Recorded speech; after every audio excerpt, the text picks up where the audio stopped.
Hey guys, welcome to Halix Shopping. இன்னைக்கு நம்ம சேனல்ல Amazon shopping ஆல் தான் பார்க்க போறோம். இன்னைக்கு நம்ம பார்க்க போறது எல்லாமே வந்து ceramic coated pans, kadais அந்த மாதிரி ஃபுல்லாமே வந்து ceramic coating தான் இன்னைக்கு நம்ம இந்த வீடியோல பார்க்க போறோம். First நம்ம பார்க்க போறது வந்து Pan World அப்படிங்கற ஒரு பிராண்டோட கடாய் தான் பார்க்க போறோம். ஃபுல்லாமே வந்து ceramic coated. வெளிய வந்து அலுமினியம் நான் ஸ்டிக் அப்படினு கொடுத்திருக்காங்க. ஆனா உள்ள கோட்டிங் மட்டும் ஃபுல்லா வந்து ceramic coating, white coating ceramic கொடுத்திருக்காங்க. கெபாசிட்டி வந்து 2 லிட்டர்ஸ் பக்கம். ஹேண்டில்ஸ் ரொம்ப கிரிப்பியா இருக்கு. ரொம்ப சூப்பர்வா இருக்கு. சூடு பட்டால் ஒண்ணும் ஆகாது. நல்லா இருக்கு. ஸ்ட்ராங்கா இருக்கு. பின்னாடி வந்து இண்டக்ஷன் பேஸ்ட். சோ நம்ம இண்டக்ஷன் ஸ்டவ்ல கூட வந்து யூஸ் பண்ணிக்கலாம். நல்லா அகலமா இருக்கு. ரொம்ப சூப்பரா இருக்கு. நல்லா போட்டு வணக்கறப்போ நல்லா இருக்கும். இதோட பிரைஸ் பாத்தீங்கன்னா வந்து 765. இதுக்கு வந்து ஷிப்பிங் சார்ஜ் போட்டுருக்காங்க. MRP ஆஃபர் பிரைஸ் எல்லாமே சைடுல மென்ஷன் பண்ணிருக்கேன் பாத்துக்கோங்க. செகண்ட் நம்ம பார்க்க போறது சேம் பிராண்ட் Pan World உடைய தோசா தவா தான் பார்க்க போறோம். இதுவுமே வந்து ceramic coated தான்.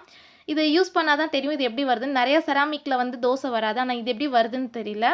இதுமே வந்து induction base same blue colour தான் வாங்குனேன். இந்த பிராண்ட்ல வந்து ரெண்டு கலர்ஸ் தான் அவேலபிளா இருக்கு. ஒன்னு ஆரஞ்சு இன்னொன்னு ப்ளூ. எனக்கு ப்ளூவா பிடிக்கும்ன்றனால கொஞ்சம் ப்ளூ கலெக்ஷனா வாங்கலாம்னு பார்த்தேன். ரொம்ப சூப்பரா இருக்கு அந்த ப்ளூ. நெக்ஸ்ட் வந்து நம்ம பார்க்க போறது saucepan or milk pan கூட சொல்லலாம். இதுவும் அதே மாதிரி ஒரு ப்ளூ கலர் தான். டோட்டலா வந்து ப்ளூவா இருக்கிறதுக்காக மேட்சிங்கா ப்ளூவாவே வாங்கிட்டேன். ரொம்ப சூப்பர்வா இருக்கு. ஆனா பாத்திரத்தோட கெபாசிட்டி எவ்வளவுன்னு எனக்கு கரெக்ட்டா சொல்ல தெரியல. ஆனா கொஞ்சம் சின்னதா தான் இருக்கு. ரொம்ப பெருசாலாம் இருக்காது. மேபி ஒரு 1/2 லிட்டருக்கு மேல இல்லாட்டி 3/4 லிட்டர் பிடிக்கும்னு நினைக்கிறேன் அந்த பால்னா. ஒரு இன்ஸ்ட்ரக்ஷன் மேனுவல் வந்து கொடுத்திருக்காங்க. எல்லாத்துலயுமே வந்து இன்ஸ்ட்ரக்ஷன் மேனுவல் கொடுத்திருக்காங்க. இதுக்கு வந்து கிளாஸ் லிட் அழகா வந்து கொடுத்திருக்காங்க. அதோட மூடி ரொம்ப சூப்பரா இருக்கு. நல்லா டைட்டா இருக்கு. இங்க ஏன் இந்த மாதிரி டாட்லாம் கொடுத்திருக்காங்கன்னு பார்த்தா அந்த மூடி வந்து பேக்கிங் அப்போ எதுவும் டேமேஜ் ஆகக்கூடாது அப்படிங்கிறதுக்காக ஒரு கம் மாதிரி கொடுத்திருக்காங்க. பின்னாடி இதுவுமே வந்து இண்டக்ஷன் பேஸ் தான். இதோட பிரைஸ் வந்து 738. நான் சொல்றது எல்லாமே வந்து ஷிப்பிங் சேர்த்து தான் வந்து சொல்றேன். 65 ரூபீஸ் 60 ரூபி இப்படி வந்து ஷிப்பிங் போடுறாங்க. நான் சேர்த்து தான் வந்து உங்களுக்கு மென்ஷன் பண்ணியிருக்கேன் சைடில். நெக்ஸ்ட் நம்ம பார்க்க போகிறது வந்து ibell செராமிக் பேன். இப்போ நான் காமிக்கிறேன் பார்த்தீங்களா ஃப்ரெண்ட்ஸ், இங்கே ஒரு இன்வாய்ஸ் மாதிரி ஒன்று காமிக்கிறேன்ல, அது ஆக்சுவலாக வந்து இன்வாய்ஸ் கிடையாது. அதுதான் வந்து நான் விஷ் பண்ணி இந்த மாதிரி எனக்கு கோட் வேணும்னு சொல்லி அங்கே மென்ஷன் பண்ணிட்டேன். அந்த கோட்டை ஜஸ்ட் இந்த மாதிரி ஒரு இன்வாய்ஸ் மாதிரி பிரிண்ட் பண்ணி அப்படியே வந்து ஒட்டிட்டாங்க. கிஃப்ட் விராப்னு சொல்லியிருந்தாங்க. ஆனால் கிஃப்ட் விராப்புக்கு தகுந்த மாதிரி எதுவுமே வந்து அங்கே ஸ்பெசிஃபையாக ஒரு அந்த மாதிரிலாம் எதுவும் இல்லை. நார்மலாக ஷாப்பில் கொடுத்துருந்தா கூட சூப்பராக பண்ணி கொடுத்துருப்பாங்க. இதுக்கு வேறு 30 ரூபீஸ் தனியாக இவங்க சார்ஜ் பண்ணுறாங்க. இந்த பாத்திரம் எப்படி இருக்குன்னு பார்த்தீங்கன்னா இந்த மாதிரி தான் இருக்குது. நான் ஓப்பனே பண்ணிட்டேன். சரி நம்மளால் கிஃப்ட் பண்ணி கொடுத்துடலான்னு சொல்லிட்டு 2 வாங்கினேன். அதில் 1 ஓப்பன் பண்ணி காமிக்கிறேன் பாருங்கள். இதோட கெப்பாசிட்டி பார்த்தீங்கன்னா 4 லிட்டர்ஸ் பக்கம். ரொம்ப சூப்பராக இருக்குது. கலர் பார்த்தீங்கன்னா கோல்டன் கலரில் இருக்குது.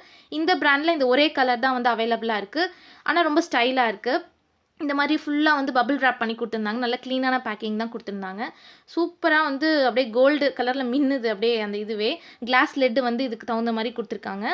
உள்ளே பார்த்தீங்கன்னா ஒரு ஷீட் மாதிரி கொடுத்துருந்தாங்க. என்னென்னு பார்த்தா 6 மந்த்ஸ் வந்து அடிஷ்னல் வாரண்ட்டி கொடுத்துருக்காங்க. அந்த வாட்ஸ்அப் நம்பருக்கு நம்ம மெசேஜ் பண்ணால் அந்த 6 மந்த்ஸ் வாரண்ட்டி வந்து அடிஷ்னலாக வந்து ஆயிரும் அப்படின்னு சொல்லிட்டு ஒரு கார்டு மாதிரி கொடுத்துருக்காங்க. தென் நார்மலான ஒரு வாரண்ட்டி கார்டு வந்து கொடுத்துருக்காங்க. இதோட கோட்டிங் பார்த்தீங்கன்னா வந்து ஃபுல்லாக செராமிக் கோட்டிங் தான். வெளியே வந்து அலுமினியம் நான்ஸ்டிக் பேன் அப்படின்னு சொல்லி மென்ஷன் பண்ணியிருக்காங்க. நல்லா வைடாக இருக்குது. நல்லா குழம்பு வைக்கிறதுக்கு, தாளிக்கிறதுக்கு, சாப்பாடு கிளறதுக்கு இந்த மாதிரி நிறைய பர்பஸ்க்கு வந்து இது நல்லாவே யூஸ் ஆகும். ரொம்ப சூப்பராக இருக்குது. ஹேண்டிலும் வந்து நல்லா தகுந்த மாதிரி நல்லா கெட்டியாக தான் கொடுத்துருக்காங்க. இதோட ப்ரைஸ் பார்த்தீங்கன்னா வந்து 1090 வந்துச்சு ஆஃபர் போக.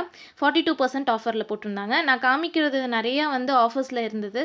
மேக்ஸிமம் வந்து செராமிக் கலெக்ஷன்ஸ் வந்து அதிகமாக எங்கேயும் இருக்கிறது இல்லை. நான் அமேசானில் இந்த மாதிரி ஒரு சில குறிப்பிட்ட பிராண்ட்ஸ்க்கு மட்டும் நல்லா ரேட்டிங்ஸோட நல்லா கொடுத்துருந்தாங்க. சரி வாங்கி எப்படி இருக்குன்னு ட்ரை பண்ணலாமே தான் ஒவ்வொன்றா வாங்கி யூஸ் பண்ணி பார்த்துட்ருக்கேன். தென் அடுத்து நம்ம பார்க்க போகிறது வந்து இந்த பேனுக்கெலாம் யூஸ் பண்ணுற மாதிரியான உட்டன் கரண்டி தான். நம்ம இந்த மாதிரி உட்டன் கரண்டி யூஸ் பண்ணும்போது தான் அந்த கோட்டிங்ஸ்லாம் செராமிக் கோட்டிங்காக இருந்தாலும் சரி, நான்ஸ்டிக் கோட்டிங்காக இருந்தாலும் சரி, எதுவுமே வந்து ரொம்ப லைஃப் கொடுக்கும். நார்மலாக வந்து கரண்டிலாம் யூஸ் பண்ண கண்டிப்பாக அது ஸ்க்ராட்ச் விழுந்து சீக்கிரமாக அந்த கோட்டிங் போயிடும். கோட்டிங் போனதை வந்து நம்ம யூஸ் பண்ணக்கூடாது. ஸோ நம்ம சேஃபாக வச்சு யூஸ் பண்ண கொஞ்சம் லைஃப் கொடுக்கும் நமக்கு அந்த பாத்திரம்லாம். இது பார்த்திங்கன்னா வந்து 7 பீசஸ் ஆஃப் கரண்டி. 7மே வந்து உட்டன் தான். ஃபுல்லாமே வந்து உட்டு. இது பார்த்திங்கன்னா தோசை திருப்பி போடுற மாதிரி ஒரு கரண்டி. ஒவ்வொரு பர்பஸ்க்கு தகுந்த மாதிரி ஒரு 7 கரண்டி கொடுத்துருக்காங்க. தென் இது பார்த்திங்கன்னா குழி கரண்டி மாதிரி, குழி இல்லை ஓட்டை கரண்டி மாதிரி. தென் இது பார்த்திங்கன்னா ஸ்ட்ரைப்லாம் போட்டிருக்கு. வணக்கிறதுக்கு வந்து நல்லா யூஸ் ஆகும்னு நினைக்கிறேன். இதெல்லாமே வந்து நல்ல நீளமாக இருக்குது. நல்ல லென்த்தியான கரண்டி. ஆனால் இப்போ நம்ம பார்க்க போகிற மிச்சம் 4 கரண்டி ரொம்ப குட்டியான கரண்டி. ரொம்ப குட்டியில் ஒரு மீடியம் சைஸு. இதெல்லாம் பார்த்திங்கன்னா சப்பாத்தி திருப்பி போடுறதுக்கு ஈஸியாக இருக்கும்னு நினைக்கிறேன். அதிலே மென்ஷன் பண்ணியிருந்தாங்க. ரைஸ் அள்ளி வைக்கிற மாதிரி, தென் காய் வணக்கிற மாதிரி. இது பார்த்திங்கன்னா வந்து கொஞ்சம் குழியாக இருக்குது. இது சர்விங் பண்ணலாம் நல்லா யூஸ் ஆகும். ஆனால் இது ஒன்று மட்டும் ரொம்ப கெட்டியாக இருந்துச்சு. இதை கம்பேர் பண்ணும்போது கெட்டியாகவும் இருந்துச்சு, கொஞ்சம் சின்ன சைஸாகவும் இருந்துச்சு. இது பார்த்திங்கன்னா வந்து குழம்புலாம் அள்ளி ஊற்றிக்கிறதுக்கு வந்து ரொம்ப யூஸ்ஃபுல்லாக இருக்கும். இந்த மாதிரி 7 பர்ப்பஸ்க்கு வந்து இந்த மாதிரி கரண்டி செட் ஆஃப் பீஸ் வந்துச்சு. இந்த ப்ரைஸ்க்கு இது உண்மையாகவே ரொம்ப வொர்த்தியான ஒரு ப்ராடக்ட் தான். கண்டிப்பாக இதை வாங்கி ட்ரை பண்ணலாம். அமேசானில் வந்து எப்போ வாங்கினாலுமே வந்து 2 விஷயத்த வந்து எப்பயுமே மறக்காதீங்க. ஃபர்ஸ்ட்டு வந்து அந்த செல்லர் யாருன்னு பாருங்கள். அந்த செல்லர் கரெக்டான செல்லரா, எங்கேருந்து வருது அப்படின்னு சொல்லிட்டு பாருங்கள். செகண்ட் வந்து இப்போ அந்த பொருள் நமக்கு பிடிக்கலன்னா ரிட்டர்ன் பண்ணுறதுக்கான ஆப்ஷன் அங்கே கொடுத்துருக்காங்களான்னு செக் பண்ணிக்கோங்க. இந்த 2 விஷயம் மறக்காமல் ஞாபகம் வச்சுக்கோங்க. இந்த வீடியோ பிடிச்சிருந்தா லைக், ஷேர் பண்ணுங்கள். மறக்காமல் சப்ஸ்கிரைப் பண்ணிக்கோங்க. அப்போ தான் என்னோட வீடியோஸ் வரும்போது உங்களுக்கு நோட்டிஃபிகேஷனாக வரும். தேங்க்யூ ஃபார் ஆல் வாட்சிங் திஸ் வீடியோ.